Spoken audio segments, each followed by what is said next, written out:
السلام علیکم ورحمۃ اللہ وبرکاتہ۔ نعت کا خزانہ کے معزز سامعین، امید کرتے ہیں آپ خیریت سے ہوں گے۔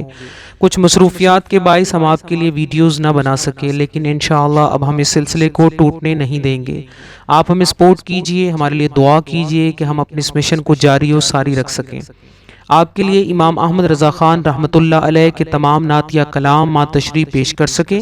اس کے ساتھ ساتھ تمام مشہور و معروف نعت گو شعراء کی زندگیوں کا تعارف ان کے کلاموں پر ویڈیوز بھی بنا سکیں۔ آگے بڑھنے سے پہلے اگر آپ ہمارے چینل پر نئے ہیں تو ہمارے چینل کو سبسکرائب کیجئے، لائک کیجئے، دوستوں کے ساتھ شیئر کیجئے اور اپنی رائے کا ضرور اظہار کیجئے۔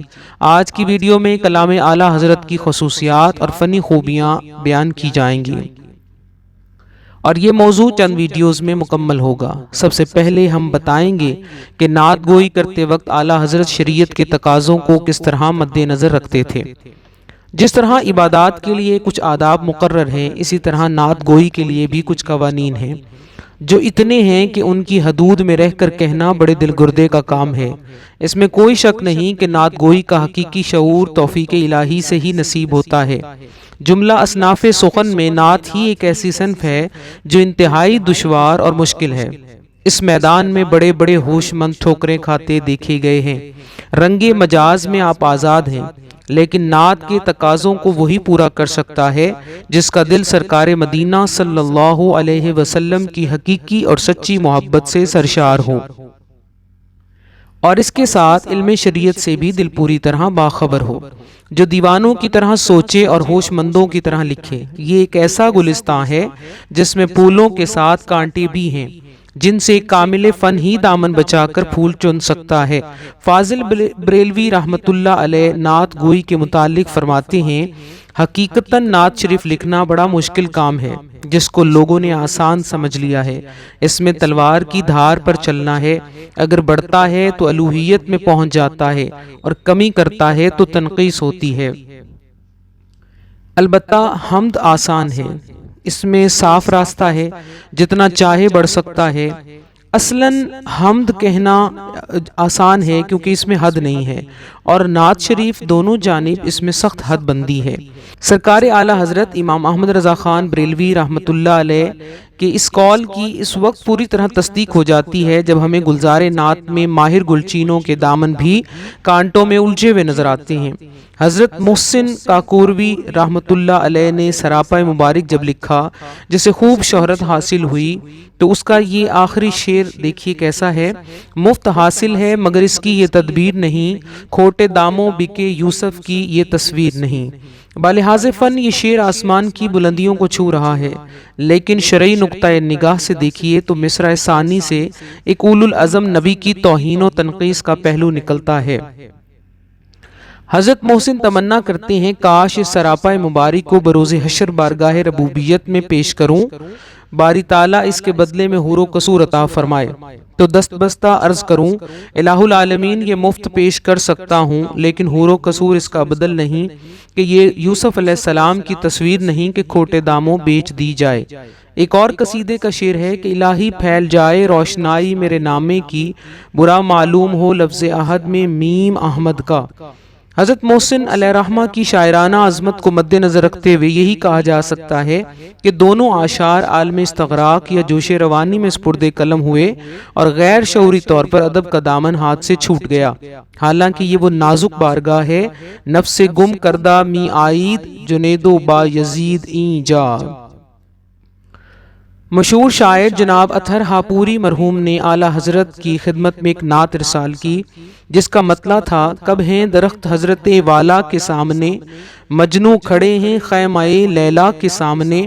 اعلیٰ حضرت رحمت اللہ علیہ نے برہم ہو کر فرمایا، مصرع ثانی منصب رسالت سے فروتر ہے۔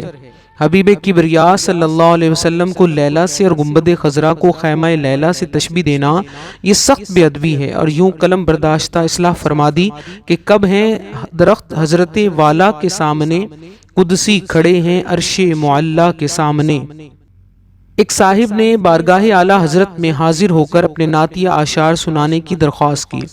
آپ نے فرمایا، میں اپنے چھوٹے بھائی حسن میاں یا حضرت کافی مراد آبادی کا کلام سنتا ہوں، اس لیے کہ ان کا کلام میزان شریعت میں تلا ہوا ہوتا ہے۔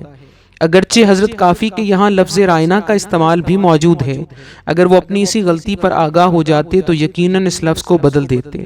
پھر خیال خاطر احباب کے پیش نظر ان صاحب کو کلام سنانے کی اجازت بھی مرحمت فرما دی۔ اب ان کا ایک مصرع یہ تھا: شان یوسف جو گھٹی ہے تو اسی در سے گھٹی۔ آپ نے فوراً شاعر موصوف کو روک دیا اور فرمایا کہ حضور اکرم صلی اللہ علیہ وآلہ وسلم کسی نبی کی شان گھٹانے کے لیے نہیں بلکہ انبیاء کرام کی عظمت و بزرگی میں چار چاند لگانے کے لیے تشریف لائے تھے۔ تو آپ نے مصرع یوں بدل دیا کہ شان یوسف جو بڑی ہے تو اسی در سے بڑھی۔